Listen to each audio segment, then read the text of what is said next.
C'est sous le regard bienveillant de son grand-père, Félix Houphouët-Boigny, qu'Augustin Thiam prépare ses journées de travail.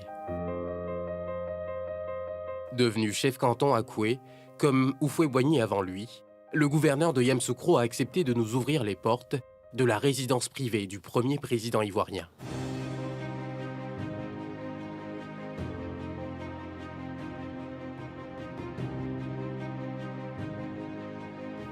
En route pour le palais, celui qui partageait des confidences avec Houphouët-Boigny nous offre des moments d'histoire sur le plan d'urbanisation du village de Yahasso, Yaha la 7e, devenu par déformation Yamoussoukro.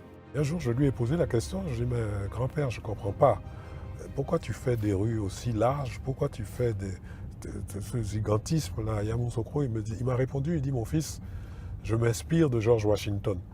Je lui ai dit, mais tu t'inspires de George Washington, c'est-à-dire? Il me dit, c'est George Washington qui a fait les plans de la ville Washington aux États-Unis. Je m'inspire de lui pour faire les Yamoussoukro, et un jour, vous comprendrez. Et nous sommes dans la compréhension aujourd'hui. L'hôtel président date de 1974, et pourtant, on dirait qu'il a été construit hier.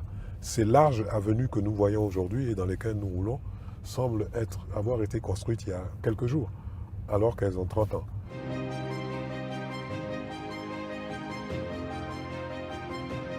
Là, derrière le portail d'honneur, commence un voyage dans le temps, à la découverte de l'histoire de Ngokro. Et ça, c'était la route qui traversait le village de Yamoussoukro. Et le village était localisé sur la droite. Le petit hameau de Cazes, qui a vu naître Félix Houphouët-Boigny, s'est transformé en palais en 30 ans de pouvoir du vieux, comme l'appelaient les Ivoiriens. C'est la résidence privée, c'est le saint des saints, si vous voulez. C'est là où vivait le président Félix Houphouët-Boigny. Difficile aujourd'hui d'imaginer que le Yamoussoukro primitif se trouvait sous ces palmiers.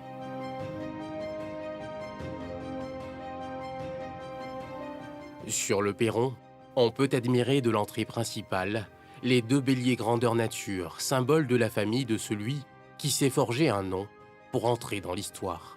Houphouët-Boigny fabrique le nom Houphouët-Boigny en 1946. Quand il est élu député, il s'appelle Félix Diarra Houphouët. Houphouët est le nom de son père. Boigny est le nom de son ancêtre maternel. Donc, il fait une conférence de presse à Dakar et il dit aux journalistes, à partir d'aujourd'hui, je m'appelle Houphouët-Boigny.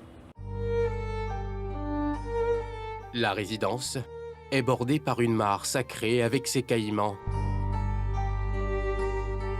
avec sa cohorte de mystères et de légendes. On dit souvent des caïmans qu'ils sont sacrés. Mais en fait, nous, c'est l'esprit de l'eau que nous adorons. C'est l'esprit de nos ancêtres que nous adorons, pas les caïmans. Posé sur un échiquier de verdure, le palais est entouré d'une enceinte de 22 km, avec au centre une chapelle. Une tour de 4 étages, avec un appartement de 4 pièces à chaque niveau, construite entre 1974 et 1976, pour augmenter la capacité d'accueil de la résidence, et un jet d'eau, momentanément à l'arrêt. Là où il y a le jet d'eau, là, le grand-père Augustin avait commencé à construire un immeuble dans les années 30, mais qu'il n'a jamais pu terminer parce qu'il était mort. Et il avait l'intention, paraît-il, de loger toute la famille dedans. Bon, pendant longtemps, c'est resté là, et puis un jour, le président a rasé. Et c'est là qu'il a mis le jardin, et puis il a fait tout le reste. La résidence des enfants, comme tout ce que compte cet immense domaine, ont été pensés par Houphouët-Boigny et réalisés par l'architecte Olivier Clément Kakoub. Lui-même, un moment, a habité ici, quand il faisait des travaux dans sa résidence personnelle, là où nous irons tout à l'heure. Mais avant, la salle à manger nous livre l'une des innombrables richesses du palais. Je vous demande de regarder que cette table de salle à manger est une véritable œuvre d'art. Regardez ce que c'est du marbre. Et il paraît qu'elle a été déposée ici par un hélicoptère, tellement elle est lourde. Et ensuite, on a fait le toit de la maison. Et depuis plus de 40 ans qu'elle est là, personne n'a plus jamais bougé. Dîner, déjeuner et petit déjeuner se prenaient par moments dans ces couverts aux initiales HB. Si je vous dis que le président Houphouët-Boigny mangeait de la pécie au petit déjeuner, vous ne me croirez pas. Mais il se levait le matin, il commençait sa journée des fois avec de la kwesi. La kwesi baoulé, hein, pas la kwesi agni, avec la pintade, banane bouillie, igname bouillie, dans la sauce claire, c'est ce qu'il mangeait le matin. Il avait un très bon appétit.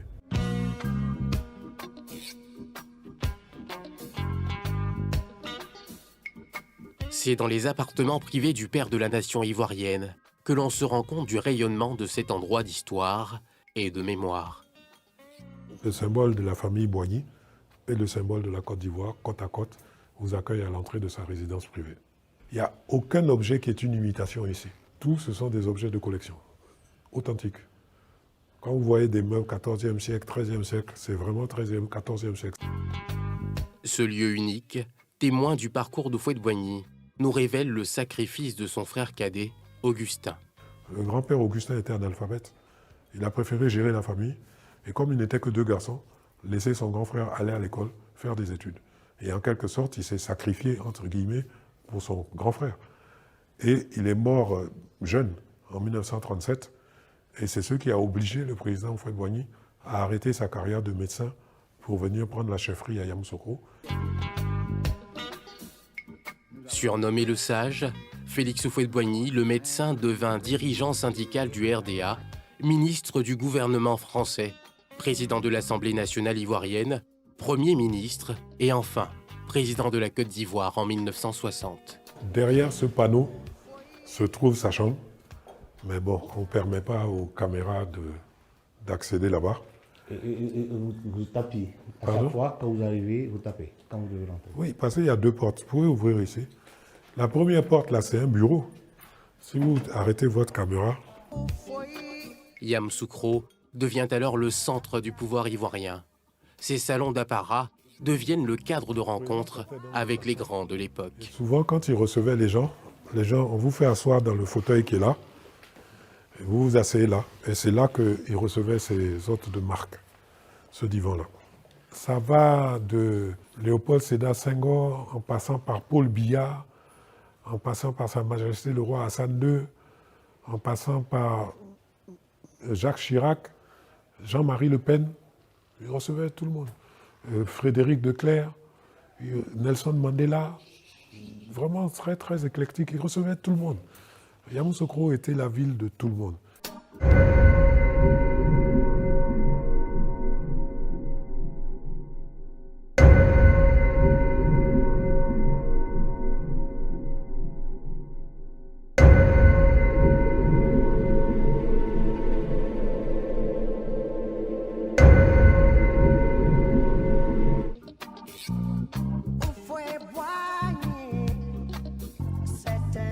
Boiseries, dorures, objets de vitrine, tout ici, ou presque, est un trésor.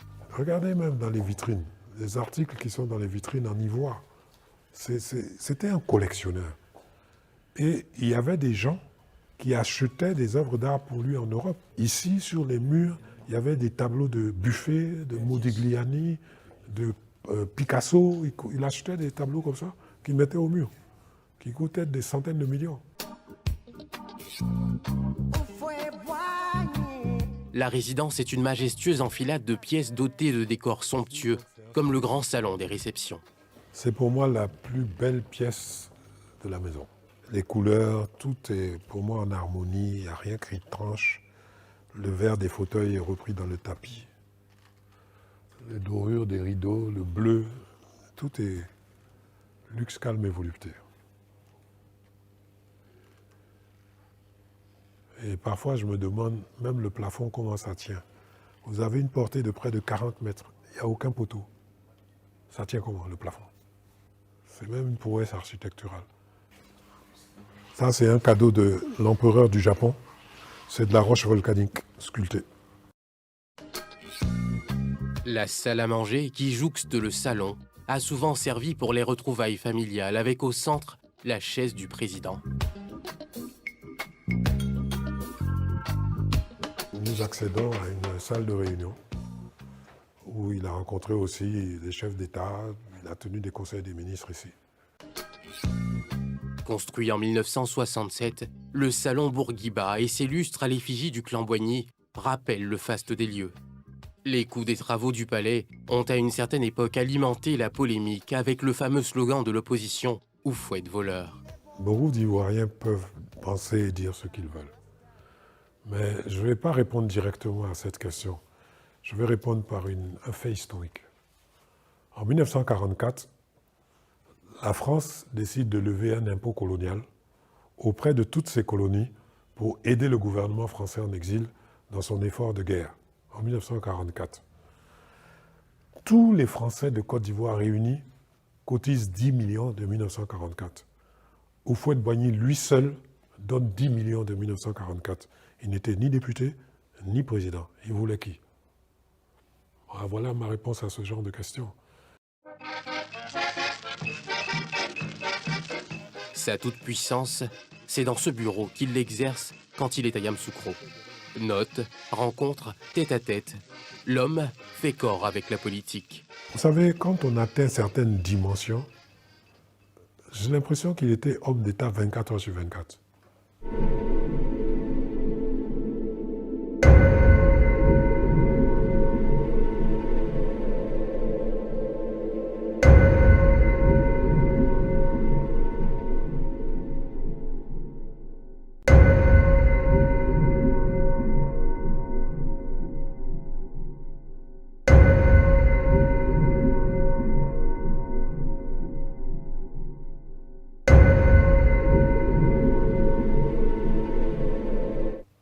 Pourquoi? C'est difficile à traduire. En français, en baoulé, on dit on est avec. Befaoube, befabeoube. Tu nais avec. On ne devient pas, on est avec. Comme je dis, on ne devient pas chef, on est chef. Depuis que tu es petit, on sait si tu vas être chef ou pas. Houphouët-Boigny, il est né à ça en lui. La grandeur. Si vous voyez la photo de Houphouët, est-ce qu'on a besoin de vous dire qu'il est président? Son visage respire la sérénité. De Félix Houphouët-Boigny, l'on connaît l'homme politique, mais moins bien l'homme de religion. Sa fille unique aînée s'appelle Marie. Toutes ses sœurs s'appellent Marie quelque chose. Même sa femme s'appelle Marie-Thérèse. Il vouait un véritable culte à la Vierge Marie. Le sanctuaire marial, c'est lui. Notre-Dame de la Paix, c'est elle, la basilique. Marie, toujours, la mère du Christ.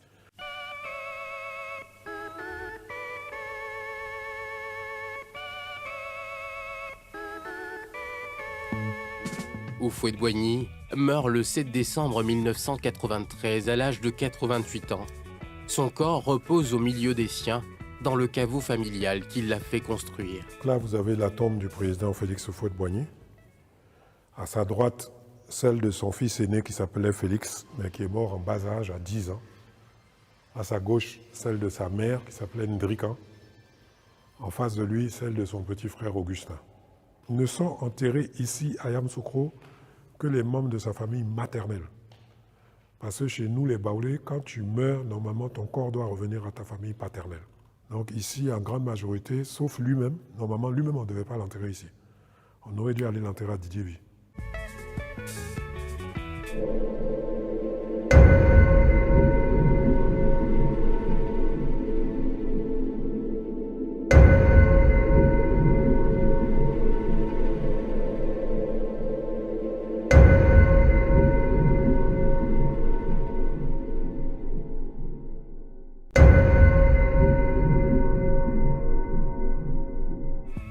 Comme pour s'ouvrir la voie de l'éternité, Houphouët-Boigny a fait construire une chapelle juste au-dessus du caveau. Il était assis là un jour, il dit « Tu sais que je suis assis sur ma tombe ?» Je dis « Comment ça ?» Et c'est là qu'il m'explique que la fauteuil est à la verticale de sa tombe. L'entretien du palais est assuré par l'État ivoirien qui souhaite en faire un musée. Ça répond aussi à l'attente de beaucoup d'Ivoiriens qui sont à la recherche de valeurs morales positives qu'incarnait Félix Houphouët-Boigny. Et les recettes de l'ouverture de ce musée pourraient servir à alimenter, entretenir ce musée-là.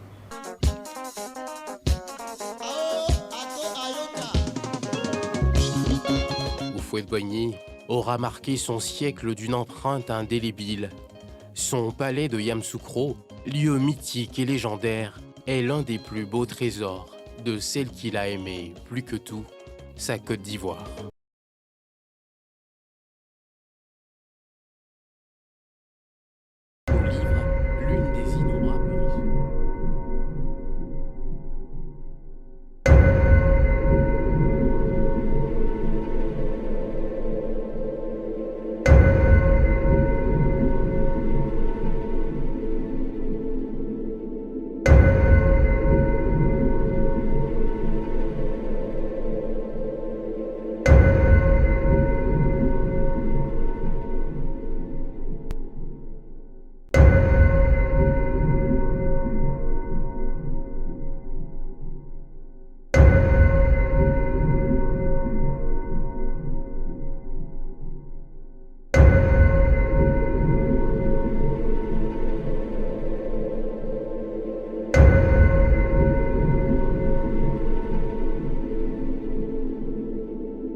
Ici c'est Confort de Jésus-Christ TV.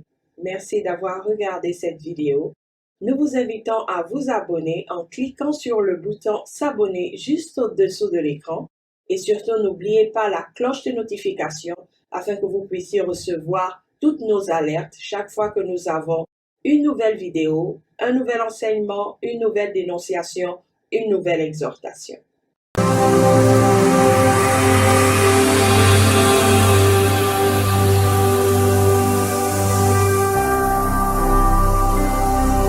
Jésus-Christ TV, vous connaîtrez la vérité et la vérité vous affranchira.